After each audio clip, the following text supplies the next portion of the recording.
ప్రధాన ప్రతిపక్షంగా రాష్ట్ర ప్రజల పక్షాన కేంద్ర మంత్రివర్యులు కేంద్ర రైల్వే మరియు ఐటీ మంత్రివర్యులు అశ్విని వైష్ణవ్ గారిని గౌరవ పార్లమెంట్ సభ్యులతో సహా కలిసి మా జగదీశ్వర్ రెడ్డి గారు నేను కలవడం జరిగింది. వాళ్ళు ముఖ్యంగా రైల్వే రంగానికి సంబంధించిన కొన్ని సమస్యలు అట్లాగే ఐటీ రంగానికి సంబంధించి కొన్ని సూచనలు వారికి మేము చేయడం జరిగింది. ప్రస్తుతం రాష్ట్రంలో ఈరోజు మరి ఈ సౌత్ సెంట్రల్ రైల్వే దక్షిణ మధ్య రైల్వే ఏదైతే ఉందో దీన్ని పునర్విభజన చేసే కార్యక్రమం నడుస్తూ ఉంది.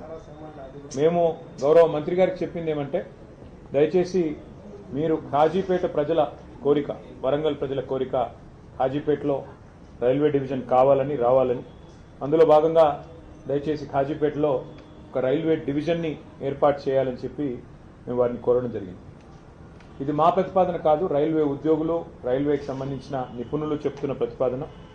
మేము ప్రతిపాదించిన ఈ రైల్వే డివిజన్లో కాజీపేట బల్లార్షా, పెద్దపల్లి నిజామాబాద్, కాజీపేట ఎర్రుపాలెం, డోర్నకల్ మనుగూరు, మోతమర్రి విష్ణుపురం, కాజీపేట వంగపల్లి సెక్షన్లు ఉండాలని సూచించాం.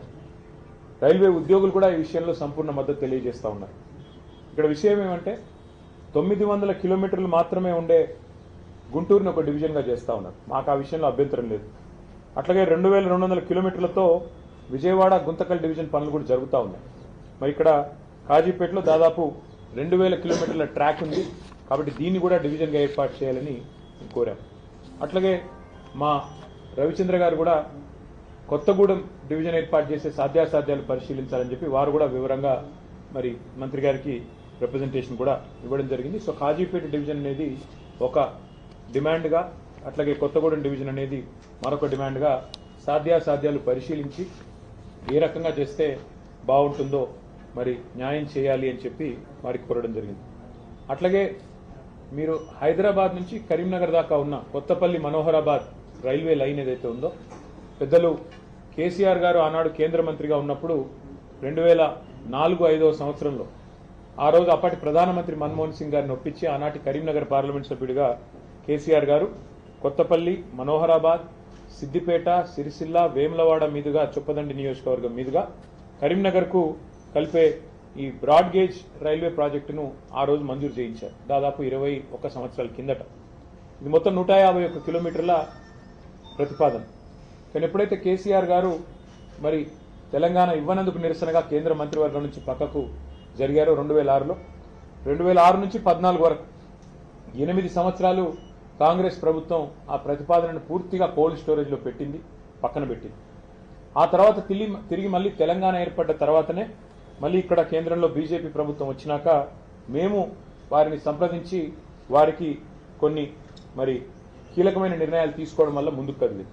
అందులో ఏం చెప్పాము, ఉచితంగా భూసేకరణ మేమే చేసిస్తామని చెప్పి ఆ రోజు రాష్ట్ర ప్రభుత్వ పరంగా మనం ప్రతిపాదించడం జరిగింది.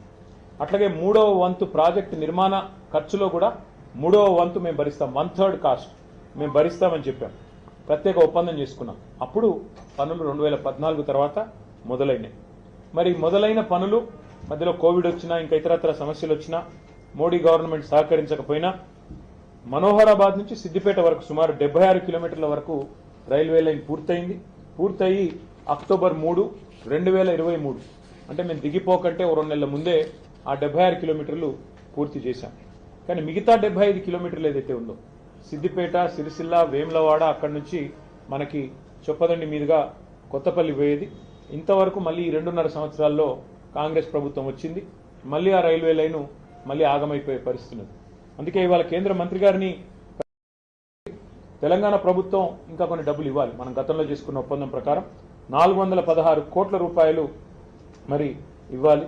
అది ఇవ్వకపోవడం వల్లనే ఇవాళ కాంగ్రెస్ ప్రభుత్వ సహాయ నిరాకరణ వల్లనే ఆగింది అని చెప్పి మంత్రి గారు కూడా మాకు చెప్పడం జరిగింది. భూసేకరణ మరొక 96 హెక్టార్లు చేయాల్సి ఉంది అని చెప్పి మరి ఇక్కడ రాజ్యసభలో కేంద్ర ప్రభుత్వం మా సభ్యులు ప్రశ్న అడిగితే సమాధానం కూడా ఇచ్చారు. ఇక్కడ వాస్తవం ఏమంటే 20 ఏళ్ల కింద ప్రతిపాదించిన ప్రాజెక్ట్, ఇక సమయం గడిచిన కొద్దీ కాస్ట్ పెరుగుతూ ఉంది.